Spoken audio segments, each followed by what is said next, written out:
Olá, a nossa convidada para o Escoliose Talks Brasil 2020 de hoje é a professora doutora Thaís Chaves. Ela é docente da Faculdade de Medicina de Ribeirão Preto, na Universidade de São Paulo. Pós-doutorado pela University of South Australia. Ela é credenciada como orientadora no programa de pós-graduação em reabilitação e desempenho funcional. Ela também é coordenadora do Laboratório de Pesquisa sobre Movimento e Dor, o LabMovidor, da Universidade de São Paulo. Ela tem pós-doutorado em ortopedia, traumatologia e reabilitação do aparelho locomotor pela Faculdade de Medicina de Ribeirão Preto, Universidade de São Paulo, e um pós-doutorado internacional Body and Mind Laboratory da Universidade of South Australia. Ela também ministra cursos sobre instrumentos de avaliação em dor e reabilitação musculoesquelética. Vocês vão ver e constatar como a professora doutora Thaís Chaves tem muito a acrescentar nesse nosso Escoliose Talks. Assista! Olá, Thaís! Muito bem-vinda ao nosso Escoliose Talks Brasil 2020. É uma honra ter você conosco. Realmente, eu sei, esse convite foi feito muito pensado, porque eu sei que a contribuição vai ser muito importante no assunto que a gente vai falar hoje. Eu que agradeço, Patrícia. Obrigada mesmo por poder falar com um público diferente, né? E eu espero que a conversa seja frutífera. Tenho certeza que vai ser. Eu também, tenho certeza. Até porque o assunto que você domina tem muitas questões que são, que a gente pode assim, que correm meio paralelas, e durante a nossa conversa hoje, eu acho que vai ficar claro para quem for assistir aqui a esse Escolhe Talks, né? A gente sabe disso. Então, a gente vai abordar um assunto, Thaís, que é fundamental, é de fundamental importância, que é a adesão do paciente ao tratamento. No nosso caso aqui, eu vou puxar o assunto para a escoliose. Embora você lide com a questão da dor crônica, nós vamos puxar aqui para a escoliose, porque quem estiver nos ouvindo com certeza vai ver as relações e as semelhanças no sentido de serem condições crônicas e de terem como um dos pilares, vamos dizer assim, do tratamento, uma execução de exercícios, vamos dizer assim, para que eles fiquem para que a qualidade de vida melhore, para que o tratamento corra bem, né? Essa foi uma das coisas que a gente já conversou. Sendo que, na escoliose, especificamente, a gente chama, a parte da terapia que envolve exercício, a gente chama de exercícios fisioterapêuticos específicos para a escoliose, que são os PSSEs, né? Que foram cunhados por uma colega nossa, fisioterapeuta, ela é de Malta, mas mora na Inglaterra, que se chama Josette Bethany Saltykov. Ela é que cunhou esse nome, exercícios fisioterapêuticos específicos para a escoliose. E eles são fundamentais para quem tem escoliose e no seu tratamento aí, que é crônico, que é longo. E uma das grandes questões que nós estávamos conversando, Thaís, é que no consenso de 2014 da SOSORT, uma das recomendações que a gente conversava lá falava sobre duas palavras que em inglês a gente pode aí tentar ver no português, acho que você vai poder fazer essa explanação muito clara para todos nós aqui, numa questão do que teria que ter uma diferença entre o que em português fica a adesão e o compliance, que fica uma questão mais como se fosse uma aceitação, você vai dizer melhor aí qual é a tradução, assim, a melhor palavra em português para esses dois termos, né? Então, a gente já tinha conversado alguma coisa sobre isso antes, E uma das questões a respeito dos exercícios é justamente essa frase me chamou muita atenção no consenso de 14, em que eles falam que uma boa adequação, ou seja, uma boa adesão ao tratamento não é apenas uma questão de viabilidade do tratamento não cirúrgico, mas também a verificação da qualidade de toda a abordagem, ou seja, a adesão é fundamental. Mas lá eles dizem que a adesão é muito mais importante que o compliance ou simples aceitar, vamos dizer assim, fazer os exercícios. É isso que eu queria que nós começássemos o nosso papo aí hoje, o nosso Escolhe Talks, por isso, Thaís. Então, Patrícia, a gente conversou um pouquinho, né, sobre esses termos, e realmente, olha, foi difícil encontrar uma tradução para compliance em português. E eu encontrei algumas coisas próximas de cumprir, aceitar, né, o tratamento, né, a proposta de tratamento, né, mas eu acho assim que o compliance, ele era um termo utilizado antes para se referir a essa adesão, né, do paciente. E aí, hoje, o termo compliance, ele foi substituído por adesão.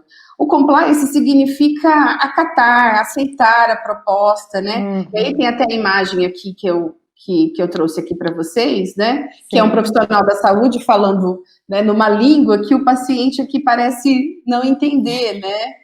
No sentido de que ele aceita, né, aquela prescrição, né, de um determinado tratamento, mas não tem um processo aí que envolve, né, mudar comportamento desse indivíduo, né?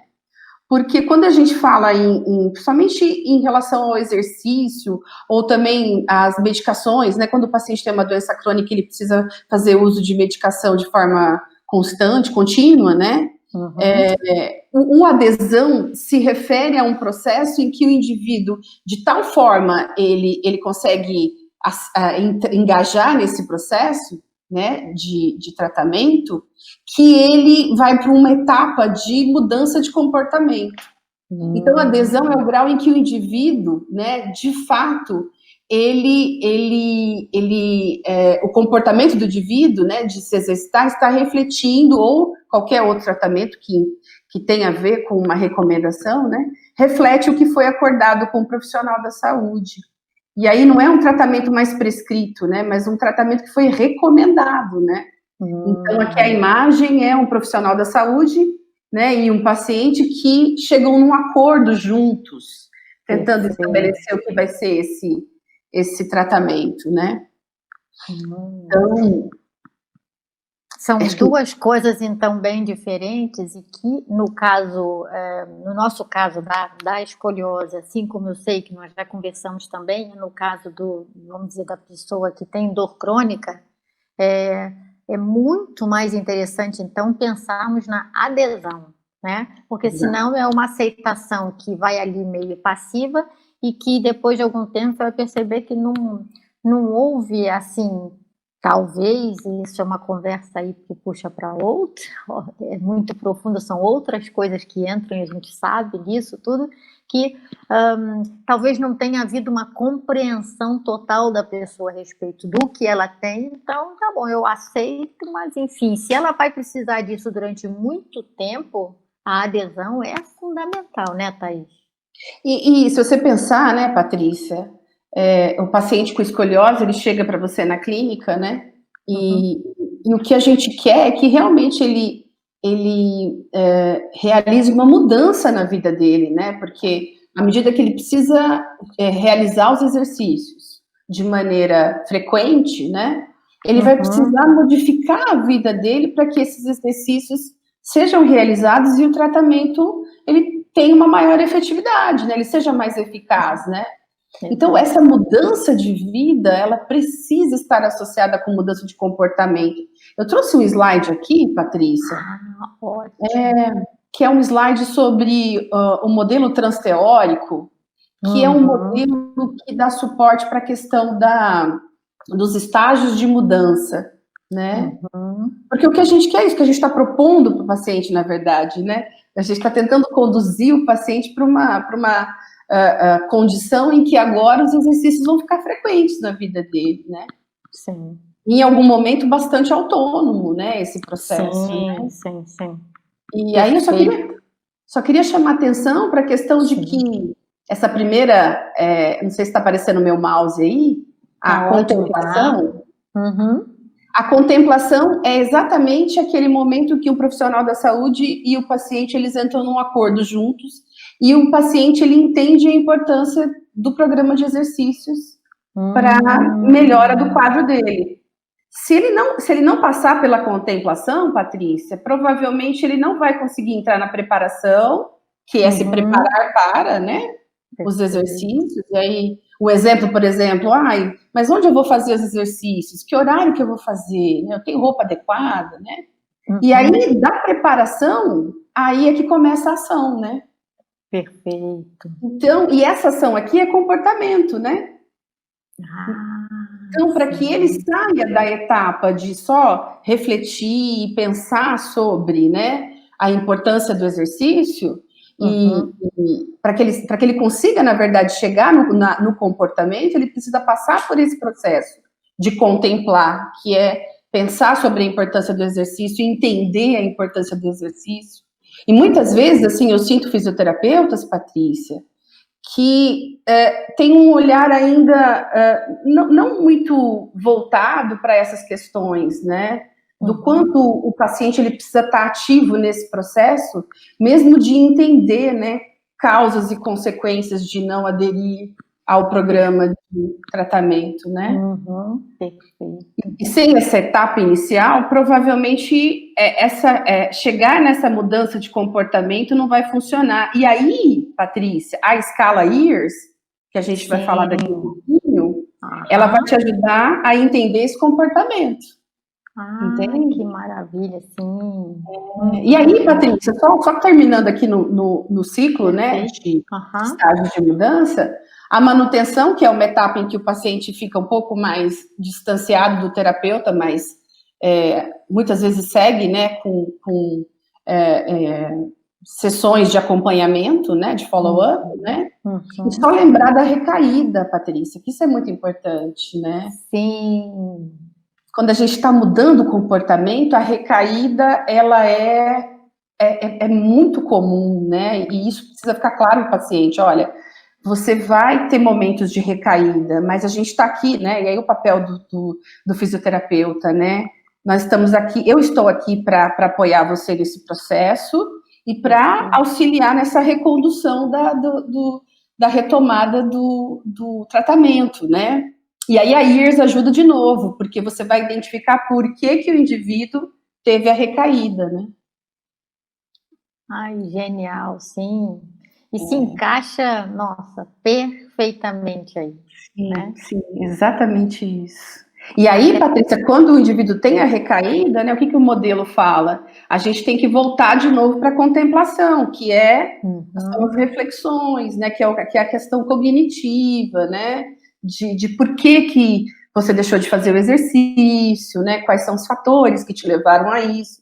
Então, é o trabalho não só de ir lá e recomendar os exercícios, tem um trabalho todo de engajar o indivíduo nesse processo. Exato.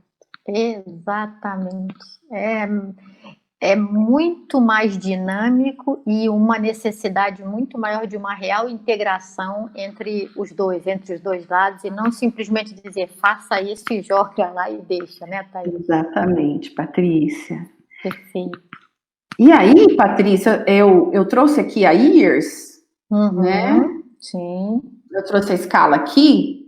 Sim. Ela foi criada por uma equipe lá da Inglaterra, da professora Emma Godfrey. Sim. E, basicamente, são 6 questões, Patrícia. Ela é bem simples, tá? Tá.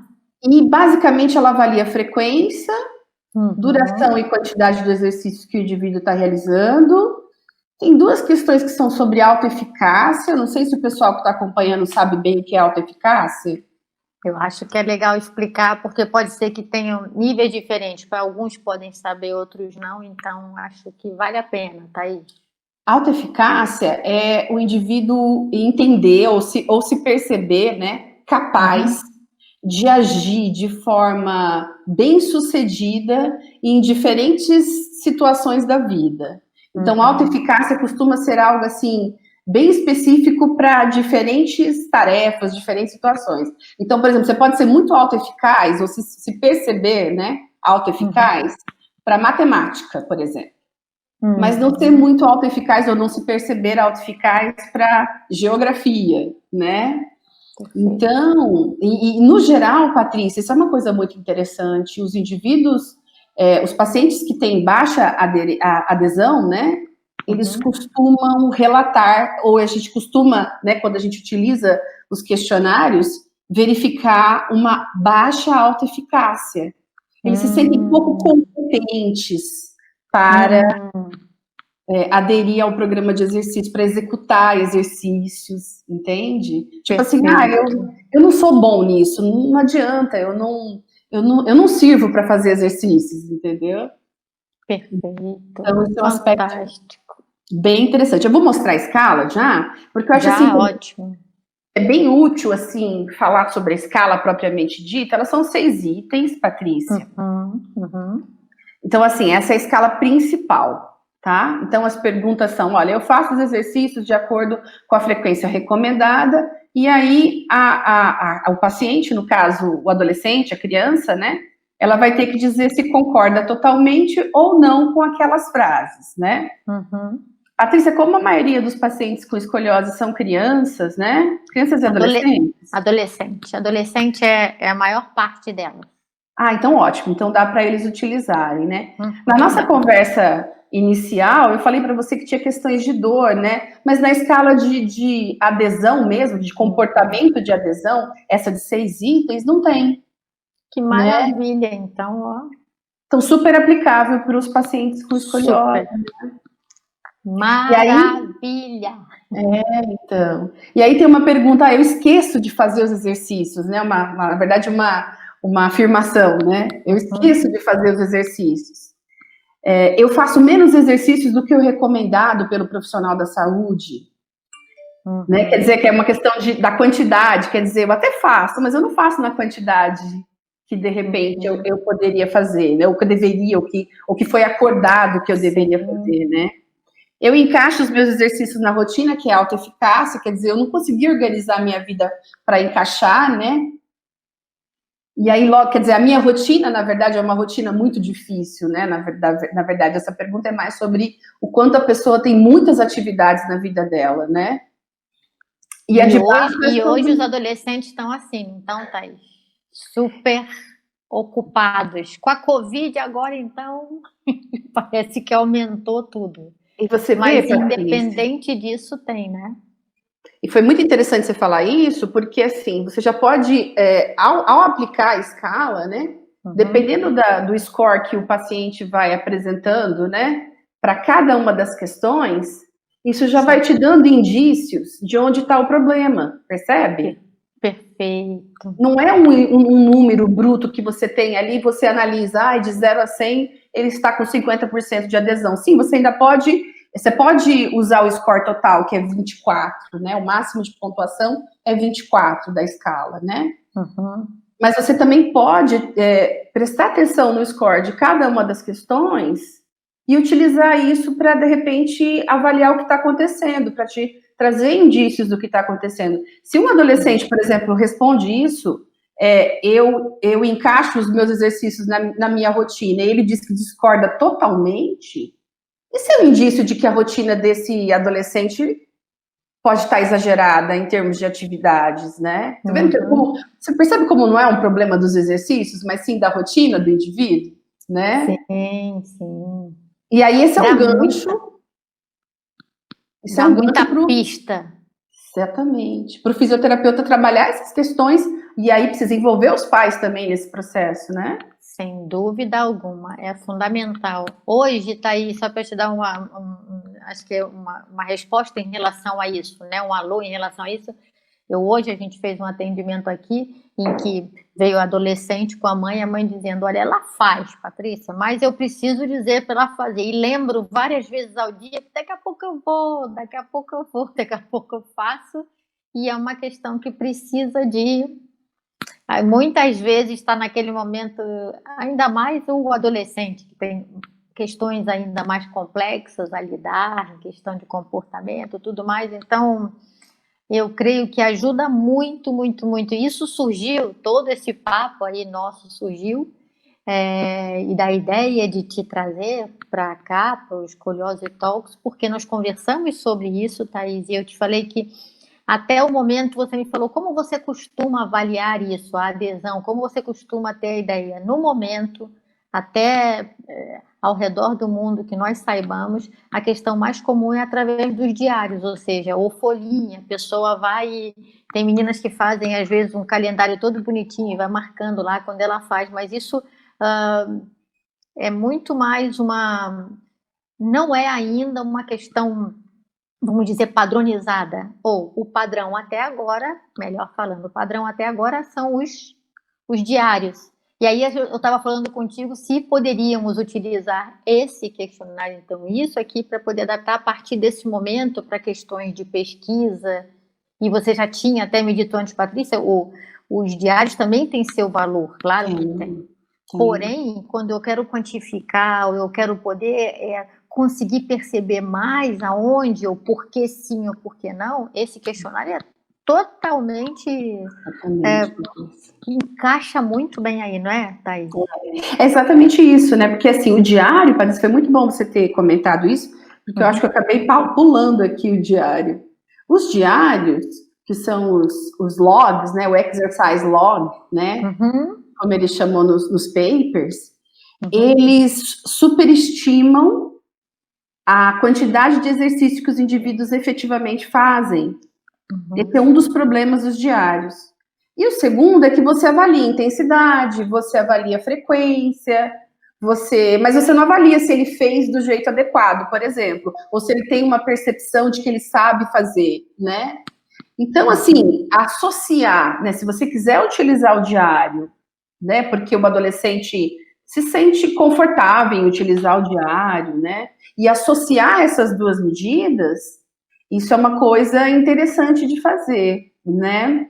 A gente vai fazer um trabalho agora aqui, eu estou estruturando ele agora, para a gente verificar se o comportamento, de alguma forma, ele se correlaciona com diários, né? Para a gente entender se uma coisa capta, se esses dois instrumentos captam coisas diferentes, ou se eles captam coisas similares, né? Mas, efetivamente, para intervir, principalmente, Patrícia, nos casos em que o paciente não está aderindo, só controlar com o diário é pouco. Exato. Né? E sabe que o que é mais grave, né, é se o paciente estiver omitindo, na verdade ele estiver colocando um dado ali no diário que não condiz com a realidade, entendeu? Por exemplo, ele te contou que ele escreveu lá no diário que ele fez exercício na última semana, mas ele não fez. Você não tem como saber, né? Se ele fez ou não fez, né? Então, com a avaliação de comportamento, é provável que você consiga extrair esse dado que vai ficar meio implícito na resposta ao questionário, entendeu? Ele não vai se sentir tão mal de ter que dizer para você que ele não fez, né? Ele vai te dizer isso concordando ou não com afirmações, né? Exato. Então... Até que eu acho que também é bom que você saiba, assim, eu costumo ter uma relação com não conheço o nome, nem meus pacientes, com quem eu nos procuro aqui para serem ajudados, vamos dizer assim. Nós temos uma relação muito aberta. Normalmente é muito legal que dizem, Patrícia, eu não consigo mentir para você, ó, não fiz, é muito bonitinho, não fiz, enfim. Mas o que eu acho de muita importância nesse questionário é que ele nos ajuda a perceber aonde está o problema, porque aí esse outro problema eu não tenho ainda bem de dizer que faz ou não faz, ou é pouquinho, mas de qualquer maneira, isso aqui vai pelos dois lados, né? Ou você consegue ter uma informação mais adequada. E para mim o que mais chamou atenção com você me falando agora é o fato da gente conseguir entender por onde vai, por onde isso não está acontecendo, até porque sem adesão a gente pode estar com o melhor das ferramentas, estar com um exercício, né? Tá ali, saber, tá com a abordagem mais eficiente até o momento e tudo mais, mas se eu não consigo a adesão, na verdade a gente não tem nada, né, Thaís? Então, Patrícia, é uma reflexão que a gente faz em relação a outras áreas também, né, da fisioterapia. Sim. Será que os nossos ensaios clínicos que usam exercício, eles não estão pecando aí nessa questão da adesão, né? Uhum. Será que, de repente, se a gente pudesse prescrever exercícios para o indivíduo fazer em casa também, não ficar na dependência só dos exercícios na clínica, e se eles conseguissem realizar mais exercícios, será que a gente não teria resultados melhores das nossas intervenções, né? Sim, é para tudo, realmente é verdade. E é um questionamento muito, muito importante. Sim. E aí, Patrícia, a escala Years é essa, então. Thaís, eu quero usar só essa escala de 6 itens, porque eu já tenho muitas avaliações, eu não tenho como incluir mais nada. Você pode usar, tá? Uhum. Só que essa escala Years, ela tem mais 2 sessões opcionais, que é a razões de adesão, que tem 9 itens, tá?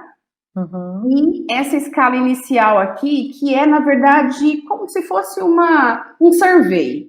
É só para você entender, por exemplo, qual exercícios... Na verdade, você vai verificar se o indivíduo, ele entendeu mesmo quais são os exercícios que ele tem que realizar, entende? Com a frequência. Então, por exemplo, qual exercício ou atividade você foi solicitado a fazer, né? É em grupo, é individual, é caminhada, né?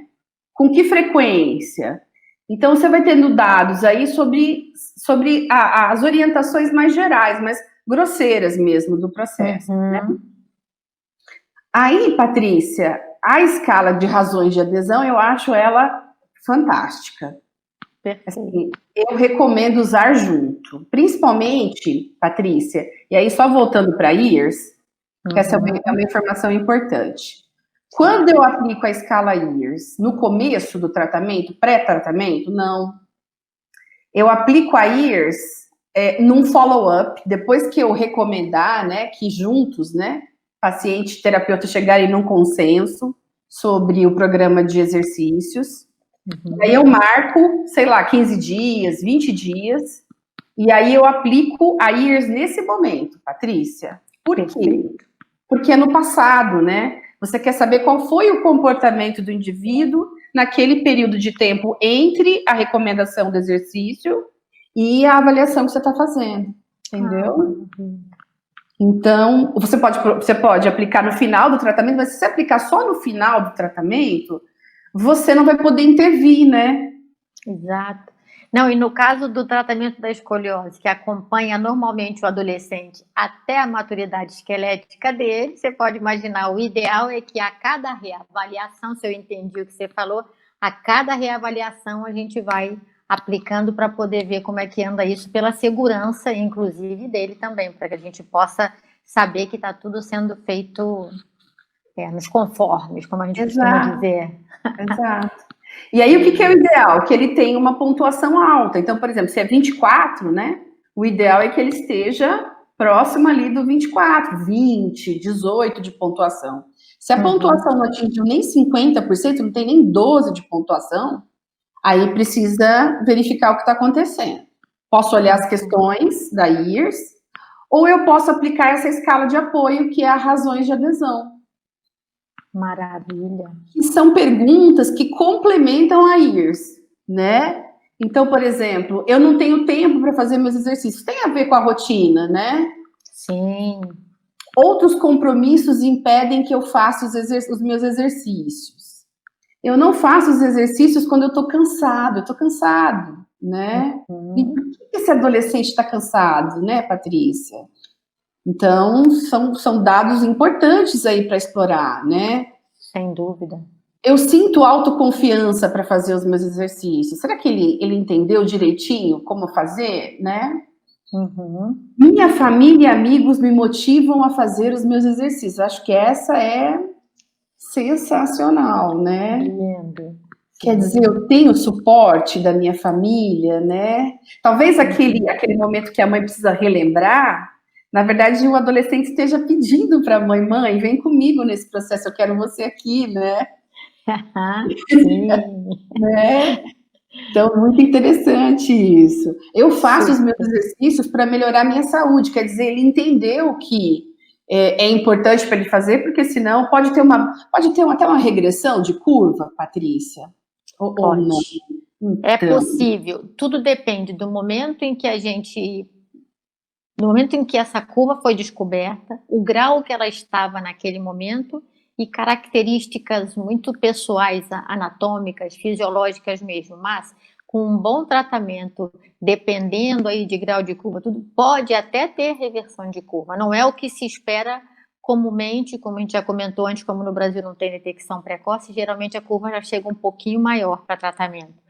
Mas quando elas chegam numa curva menor, é até possível isso, ou seja, é possível até termos um grau de COB menor no final do tratamento. É legal. possível. Legal. O 7, eu acho ótima essa pergunta. Assim, eu faço os exercícios porque eu gosto. Né? Será que o paciente gosta desses exercícios? Né? Eu não sei, Patrícia, como é que é na escoliose, né? Sim. Se dá para ir adaptando diferentes jeitos de fazer o exercício que tem finalidades similares, né? Sim. Existe sempre uma progressão, normalmente essa progressão vem com um nível, vamos dizer, de desafio maior, porque a ideia é que ao longo desse tempo o corpo vá pela repetição assimilando a melhor posição possível da coluna, ou seja, cada exercício, esses exercícios fisioterapêuticos específicos para a escoliose, eles tendem como objetivo, a deixar o corpo e a coluna, naquela questão das 3 dimensões dela, na melhor posição possível, perto do que seria o melhor possível lá. Pelo repetir, isso acaba corticalizando, né? Então, a ideia, o grande objetivo é esse. Então, você pode imaginar a importância da adesão nisso. Até para aumentar a área somatosensorial, né? Exatamente. A gente tem muito sucesso quando a gente consegue isso. Então, você pode imaginar por que eu fiquei tão animada quando eu vi isso. E aí, Patrícia, se o adolescente, por exemplo, diz aqui, eu não gosto de fazer, eu penso em saídas, assim, do tipo, olha, mas será que se a gente não tiver um recurso junto para fazer o exercício, será que não melhora, né? Por exemplo, eu gosto de fazer exercício com música, né? Sim. Então, se o paciente diz aí, né, olha, não gosto, né? Então, aí o fisioterapeuta vai ter que se desdobrar para encontrar esses caminhos junto com o paciente de como tornar o processo mais agradável, né? Exatamente. A dor, eu não sei se faz parte do quadro, mas eu fiquei pensando, Patrícia, que assim, quando a gente inicia uma rotina de exercício, e agora você acabou de falar para mim que tem progressão, né? Dependendo da intensidade que você faz, você às vezes tem dor nos dias subsequentes, né, Patrícia? Não, se tiver bem adequado o exercício terapêutico, não. Tanto que a gente pede para avisar se doer, tem alguma coisa que não está certa aí. Agora, pode valer sim, no sentido de que é importante também a atividade física. Quando eles estão fazendo uma atividade física, e atividade física no outro dia, por exemplo, jogou vôlei, jogou basquete, eles têm que continuar com a atividade física paralela lá, que é muito importante, tão importante quanto, eu diria. Então, às vezes, fica o dolorido. Aí sim, esse dolorido do exercício que passou do ponto. O exercício específico não deve causar dor. Então, aí essa é uma pergunta, por exemplo, que não se aplica, mas não tem problema também, né? Sim, porque essa é uma escala só de suporte, tá? Perfeito, é uma adaptação. É só para você entender quais os motivos, né, da não adesão. A escala que vale mesmo é aquela de 6 itens, essa é só um apoio, tá? E o último aqui, eu não tenho certeza de como fazer os meus exercícios, né? Quer dizer, de repente tem que retomar com o paciente aí como fazer, né? Perfeito. Então, Patrícia, essa é a IRS, né? Uhum. E aí, Patrícia, eu tentei encontrar um paper sobre escoliose, eu até encontrei um hoje, mas era sobre o quanto os pacientes, não era sobre escoliose, era sobre a hipercifose. Sim. Pelo que eu entendi, eles utilizaram também aquela escala SRS 22. Isso. Tem um questionário SRS 22 que é usado tanto para escoliose quanto para hipercifose também, Entendi. que é de qualidade de vida. E o que eu achei interessante é que eles utilizaram uma estratégia com aplicativo para aumentar a adesão ao exercício. Eu não sei se você usa, Patrícia. Você usa alguma estratégia assim? A gente tem algumas formas de fazer isso, desde a questão de algum aplicativo, desde a questão de, enfim, mandamos vídeos e questões motivacionais praticamente com bastante frequência até. Realizamos esses encontros, entro em comunicação e fazemos apoio entre eles de grupos também, assim, porque é uma coisa que ajuda. Porque é muito necessário, né? Como a gente falou, como é muito tempo, a gente precisa pensar nessas estratégias aí para ir tentando cada vez mais que também esse processo fique mais prazeroso, né, Thaís? Porque não é só uma garantia técnica, tem que fazer ali o exercício, mas que isso seja prazeroso uma vez que faz parte ali da vida dele, ou que ele, pelo menos que entenda que se compreendeu realmente a importância disso, vai fazer sem um peso emocional ruim, mas faz porque entendeu, amadureceu a ideia e ok, vou fazer porque é bom para mim, que nem a gente, eu costumo dizer que é meio como escovar os dentes, chega uma hora que a gente pode estar muito cansado no dia, mas eu acho que eu não consigo ir para a cama sem escovar o dente, eu posso ir meio dormindo na pia, mas a gente está escovando o dente. Eu tento dizer para eles que é quase isso, tentando chegar nesse ponto, né? Então, e nesse paper eu achei interessante que eles comentaram que apesar de um aplicativo, parece que era um aplicativo específico para adolescentes e tal, achei até interessante isso. A maioria dos pacientes não usou o aplicativo. Então, assim, o que eu queria só chamar a atenção é para o fato de que não adianta você ter um recurso tecnológico se você não conseguiu, né, conduzir esse paciente de tal maneira que ele saia da contemplação para ir para a fase de mudança de comportamento, né? E aí essas estratégias que você está me trazendo, que são estratégias muito mais de interação terapeuta-paciente, né? Sim. E também interações sociais, né, com outros indivíduos que também têm a mesma condição, né? Sim. Talvez sejam muito mais efetivas do que talvez um recurso tecnológico, né? Então, achei bárbaro isso, né? Que tem um trabalho aí muito, muito mais motivacional do que de utilizar um recurso que seja algo muito tecnológico, enfim. Perfeito. Né? E aí, esse paper, eu achei muito interessante. É sobre pacientes com dor crônica, mas tem aspectos que, para mim, extrapolam para todas as outras condições crônicas que a gente tem que manejar com estratégias de intervenção que são de contínuas, né? E aí é uma pesquisa qualitativa, então são percepções dos pacientes, né? E esses foram os principais aspectos levantados, né? Como a questão do contexto é importante, né, para alguns pacientes. E essa é uma outra coisa que eu queria comentar também, né? A gente, às vezes, quer receita de bolo, né? Como é que eu faço para melhorar a adesão dos pacientes? Gente, não tem receita, é por isso que o diálogo é importante, né? Sim. Porque cada caso é um caso, né? Então, por exemplo, não sei se dá tempo, Patrícia, tem umas frases aqui dos pacientes. Tem? Então, vamos lá, ó. Então, o contexto, por exemplo, algo que alguns pacientes comentam, que não tem infraestrutura. Então, às vezes você recomenda um exercício para o paciente e aí ele mora num apartamento, né? Sim. Como é que ele vai fazer o exercício, né? Então, aí esse paciente fala alguns exercícios que os fisioterapeutas recomendam são assim, ó, agora faz isso. Bom, daí, onde no meu apartamento eu vou pendurar uma faixa para fazer os exercícios, né?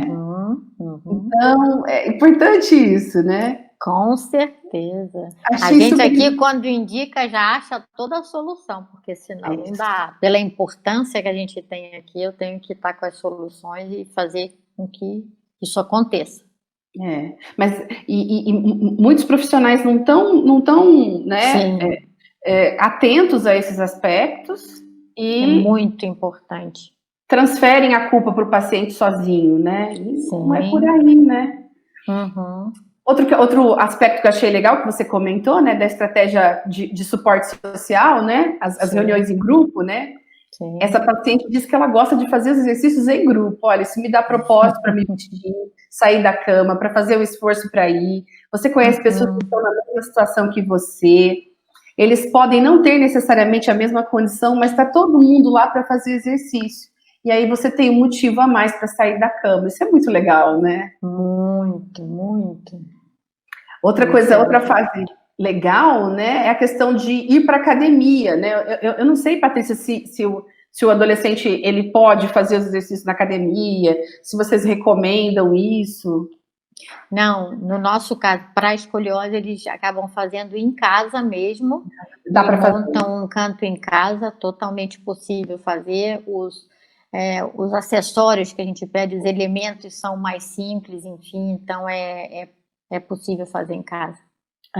E aí são duas falas totalmente diferentes, uma de um paciente que diz que gosta de fazer na academia e outro que se sente constrangido de fazer, então percebe? Não tem fórmula, gente, né?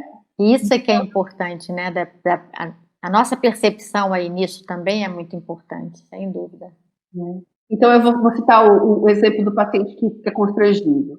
Eu me sinto um pouco bobo, quero dizer, o cara ao meu lado, ele está levantando aqueles pesos enormes, e eu deitado lá com a minha faixa de exercícios, movendo minha perna para frente e para trás.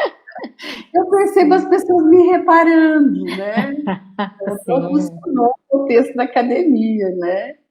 Perfeito. Você sabe que eu super me identifico também, porque eu não consigo frequentar a academia, eu tenho uma esteira aqui em casa, e é nela que eu vou, é o que funcionou para mim, né? Perfeito. Então a gente tem que ter sensibilidade para isso, né, Patrícia? Sem dúvida, porque é o que funciona, a gente tem que estar atento a isso, que deve ser o que funciona para cada pessoa vai se sentir melhor de fazer de um jeito. E eu penso que o nosso papel é garantir ou chegar ao máximo possível de garantia de que isso seja feito, né? Então, vai ser do perfil de cada um, é o que for melhor e, de preferência, tornar isso o mais prazeroso possível, né? Aí, eu achei tão bonita essa frase, né? Porque essa paciente se sentiu apoiada pelo profissional de saúde. Eu acho que eu executei direitinho os exercícios. Eu me sentia satisfeito com o meu progresso e, obviamente, eu tinha um físio gentilmente me monitorando, me ajudando e querendo o meu progresso, né? Você se sentiu acolhido, né, Patrícia? Muito bom, muito bom. E aí, por outro lado, essa paciente teve uma experiência de interação que não foi legal, né? Eu estou dizendo para ela que dói, né? Isso é paciente que tem dor crônica, né? E ela tá tipo, sim, você só tem que blá, blá, blá, blá, blá, blá. Veja, é como se ela não tivesse me ouvindo, de jeito nenhum. Sendo honesta, eu simplesmente finjo que escuto o que ela diz, né? Então, assim, é um relato grave de que a interação não está funcionando, né? Sim. Esse é um alerta bastante importante. E aqui, Patrícia, tem um relato sobre o que os pacientes querem em relação aos exercícios, né? Quando é possível adaptar, né, nos contextos em que é possível, é legal. Então, tem paciente que não gosta de fazer caminhada, tem paciente que gosta de nadar, tem paciente que gosta quando é uma atividade aeróbica que você pode substituir, tem paciente que gosta de andar de bicicleta, enfim, né? Então, quanto mais você puder adaptar e for possível, né, melhor, né? Sem dúvida. Então, vou pular aqui para o engajamento, que eu achei muito legal esses relatos de engajamento, né? que só instruções no papel para realizar os exercícios, para alguns pacientes, é pouco, né? Então, por exemplo, ele relata aqui, eu saí da consulta pensando, sim, eu entendi como fazer os exercícios. Eles estão escritos no papel, mas, na verdade, existem detalhes. Esse exercício deve ser com inclinação para frente. Existem coisas específicas para garantir que o exercício seja realizado corretamente. Então, como no intervalo entre as consultas não dá para tirar a dúvida, eu paro de fazer o exercício. Aí eu fico pensando, se o terapeuta tivesse um canal de comunicação, você disse que você faz, né, Patrícia? Fazemos. Contínuo com o paciente, ele não ficaria esperando muito tempo até a próxima sessão para conseguir realizar, né? E a gente sempre tira dúvida, ou seja, fica sempre aberto para aqui. Você tem dúvida, a gente está aqui. Então, hoje temos o WhatsApp, né? Até porque eu passo para eles por WhatsApp vídeos. Se ali não é suficiente, fala. Tanto que volta e meia alguém vai gravar, ó, vê se está certinho. Claro, vamos ver. E aí... Ai, que ótimo, Patrícia. Porque tem a ver com esse segundo relato aqui, olha. A paciente fala, olha o que a paciente fala. O que ele fez por mim dessa vez foi muito mais útil. Ele usou meu telefone para me filmar fazendo os exercícios. Isso foi realmente útil, porque quando voltei para casa, eu pude assistir ao vídeo e lembrar o que eu deveria fazer. Eu até podia ouvir a voz dele no fundo, me dando instruções enquanto eu fazia o exercício. Exatamente. Esse é um recurso valiosíssimo, fazer o paciente, filmar o paciente fazendo o exercício, né? Foi incrível, né? Porque, tipo assim, eu consigo fazer, porque com ele eu fiz, né? Sim. Então, se eu conseguir reproduzir de novo o vídeo, eu tô fazendo direito. Isso dá uma sensação de segurança no paciente. Como se a gente estivesse ali do lado ainda, né? Tá com a nossa voz ali, tudo ótimo. Exatamente, achei ótimo essa dica, né? Muito, muito bom. E aí, nesse caso aqui, tem mais a ver com dor, um relato de dor, né? De crença sobre dor, sobre medo de fazer os exercícios. E aí eu só queria chamar a atenção para a questão da saúde mental, né, Patrícia? Sim. Porque, assim, os pacientes com dor, a gente nem sabe muito bem dizer quem vem primeiro, o ovo ou a galinha, né, Patrícia? Os pacientes com dor, eles quase sempre têm esses aspectos psicossociais, né, os aspectos psicológicos, né, envolvidos ali no quadro, né? Mas eu fico me perguntando, assim, desses adolescentes, né, desses pacientes que convivem com a escoliose, que têm escoliose, né, se de repente questões outras de saúde mental não poderiam também dificultar essa adesão, né? Questões mesmo de autoestima, né, Patrícia? Exato. Então, assim, é importante que e esse relato chama atenção para isso. Eu vou ler o relato, aí a gente conversa. Uma coisa eu notei. Não houve uma reflexão em conjunto, ele e o físio, né? Acho que nós, paciente mais físio, nunca conversamos sobre as questões de saúde mental relacionadas à minha lesão. Às vezes eu me sinto tão mal com isso que eu simplesmente não quero fazer nada, né? Então ele está se queixando aí que o terapeuta poderia ter abordado esse aspecto com ele de alguma forma, né? Perfeito. E aí eu fico me perguntando, né? Às vezes a estima do adolescente está tão, né? É um momento de tantas transformações corporais, né, Patrícia? Sim. E aí o adolescente, ele tá com dificuldade de aderir e é maior do que só compreender ou só querer realizar ou gostar dos exercícios ou ter apoio, né? Talvez ele precisaria de um apoio de outros profissionais ali nesse processo também, né? Não sei qual que é a sua experiência, Patrícia. Por isso que é multiprofissional, com certeza, mais uma área em que isso deve acontecer. E é bastante comum, tanto que um dos escoliose talks foi com um psicólogo que trabalha conosco. Tem isso, então é preciso ter isso. Há alguns relatos de que eles precisam desse apoio no momento, tem gente que vai bem sem, como você mesmo falou, cada caso é um caso, cada ser humano é um ser humano, mas se estiver precisando de um apoio aí, muitas vezes esse profissional vem encaixar aqui como uma luvinha para ajudar no processo todo. Então, são muitas frentes para serem observadas, né? E quanto mais a gente possa perceber, né, aguçar a nossa sensibilidade, ter os nossos olhos muito abertos para tudo que a gente tem que estar olhando aí, porque já é complexa a situação. Por isso que eu falei para você, vê só, escoliose, na sua complexidade, com a questão da dor crônica, eu vejo muitas semelhanças na complexidade dela. Por exemplo, já a gente comentou isso antes, no adulto a gente vai ter a maior presença de dor crônica junto, certo? Então, até aquela outra parte da escala toda poderia ser muito bem utilizada lá, né? No adolescente não é tão comum como no adulto. Mas, enfim, voltando ao assunto que eu estava agora falando, a complexidade delas, o olhar atento que nós, como terapeutas, temos que ter, né?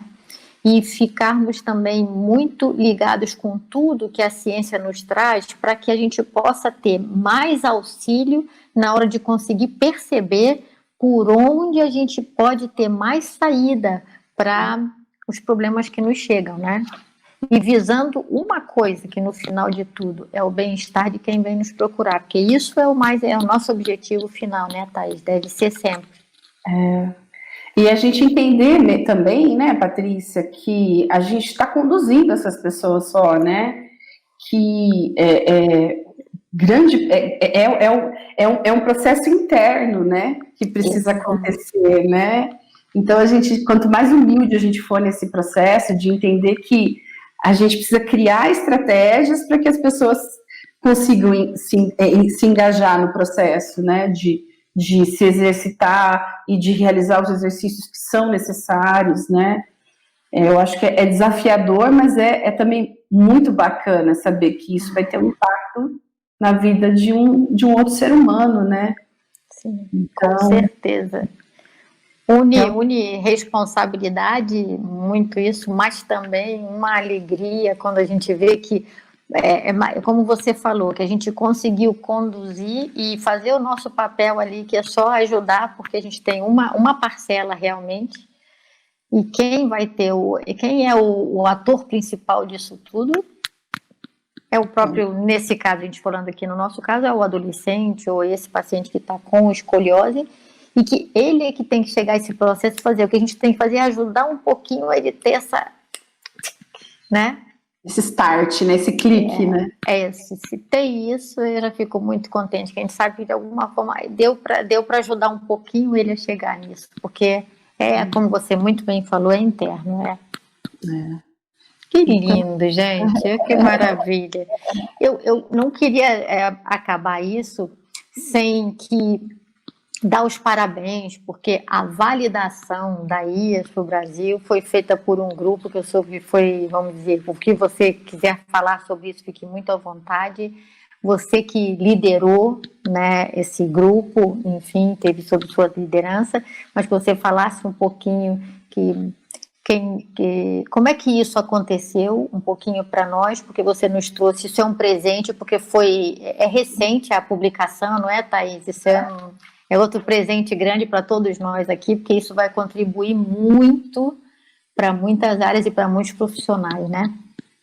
Você sabe, Patrícia, que assim, na ciência, muitas vezes a gente é levado por alguns caminhos, né? Uhum. Então, quem trabalha com exercício, provavelmente, e é pesquisador, vai entender do que eu estou falando, né? Às vezes a gente manda os papers para as revistas, e aí o revisor fala, olha, mas você não avaliou a adesão, né? Então, como eu vou saber, né, se esse indivíduo, esse conjunto de exercícios que você disse para ele fazer em casa, né, se ele conseguiu realizar de fato, né?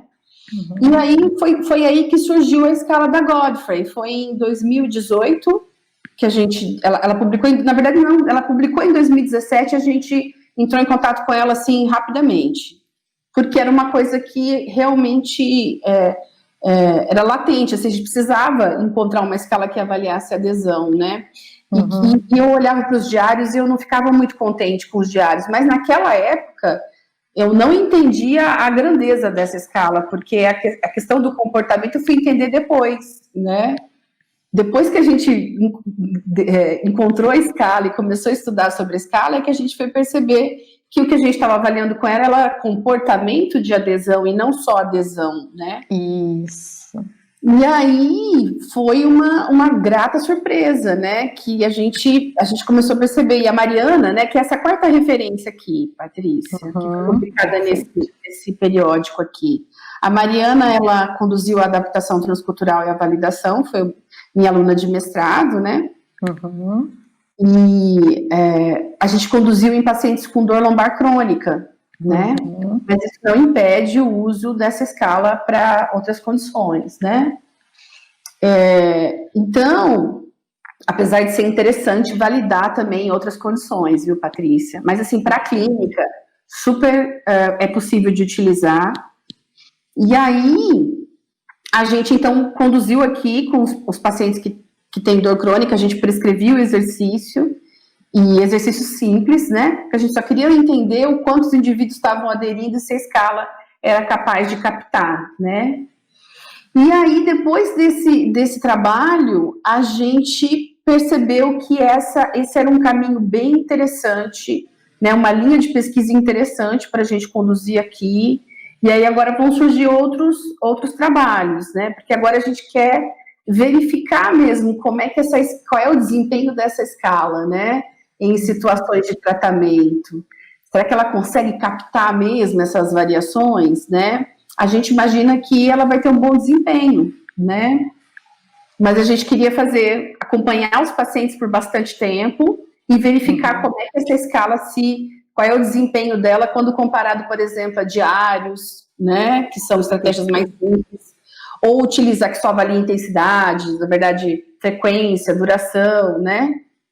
Avalia dimensões mais restritas, né? Que não o comportamento que é mais amplo, né? E também a gente pretende associar com aplicativos, né?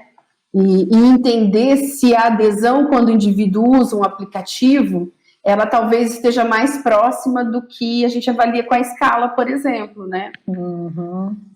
E também a ideia no futuro é também conduzir programas de intervenção mesmo, em que a gente use a escala para modificar a maneira como a gente intervém, no sentido de deixar individualizado, né? Como a gente faz na clínica, né, Patrícia? Perfeito. Não está funcionando essa estratégia de intervenção. Então, vamos tentar personalizar, considerando as respostas do questionário, porque, de repente, nessa estratégia de personalizar que a gente consegue encontrar um melhor caminho de intervenção junto com o paciente, né? Exato. E assim, Patrícia, tem a ver com mudanças minhas, assim, internas, muito grandes. Esses últimos 3 anos da minha vida, eu mudei muito a perspectiva, assim, o meu olhar para físio, para reabilitação, enfim. Então, ter validado a IRS foi algo muito bacana. E, Patrícia, o paper na BMC tem mais de 600 visualizações. Parabéns! A gente acabou de publicar. Foi agora em maio, não foi? Foi. Tá recentíssimo. E as pessoas super procuram, querendo saber, porque realmente as pessoas, primeiro elas entenderam que a adesão não é só frequência, não é só quantas vezes ele faz. Isso. Né? E segundo, que elas entenderam que é comportamento e que essa escala pode dar essa informação, né? Que ela tem limitações, claro que ela tem, né? Por exemplo, eu sinto falta agora, depois de ter estudado muito mais sobre adesão, que tivesse uma questão naquele questionário de apoio que fosse sobre contexto. Se a pessoa tem infraestrutura para fazer exercícios, né? Faltou essa questão ali, né? Então, quem sabe no futuro também a gente modifique um pouco essa escala de apoio para que contemple esses aspectos também, né? Maravilha. E aí, Patrícia, assim, usar a escala, assim, só fazendo uma defesa aqui, eu sou a defensora das escalas, né? Eu tenho um curso de como utilizar os instrumentos.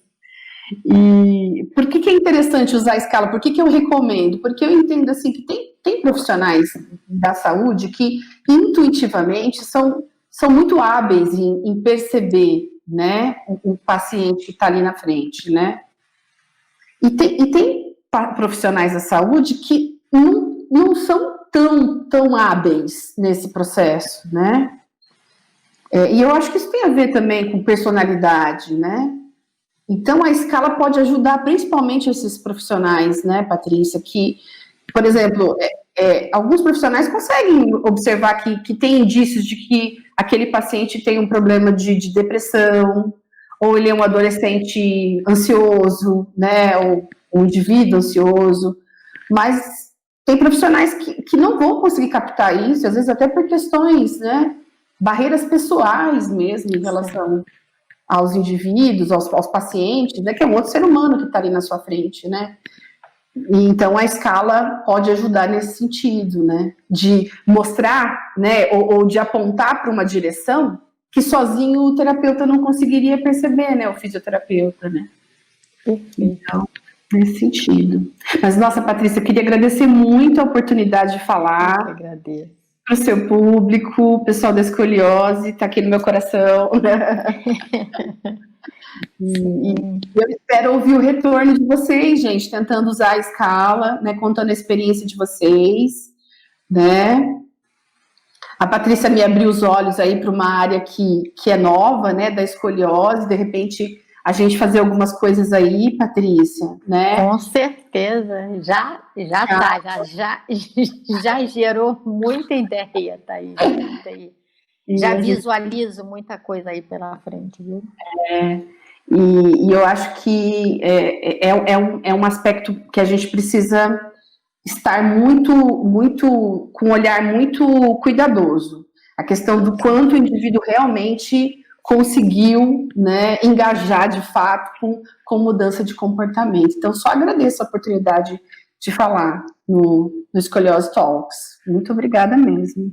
Olha, e como transcorreu isso, eu estou aqui, nossa, amei e tenho certeza que vai ser muito, muito útil, até porque a gente está tocando num ponto fundamental de todo e qualquer tratamento. No nosso caso da escoliose é fundamental. Então, entender essa adesão, né? Entender o que é, entender a abrangência de tudo isso e o que nós podemos fazer como terapeutas para melhorar isso para os nossos pacientes, eu acho que é, nossa, fantástico. Sei do seu tempo também super ocupado, você aí tem muitas coisas para cuidar. Parabéns mais uma vez por tudo e muito, muito, muito obrigada, Thaís, muito mesmo. Eu que agradeço, Patrícia. Muito obrigada mesmo. Adorei estar com você. Eu também. Fique bem, até breve. Até.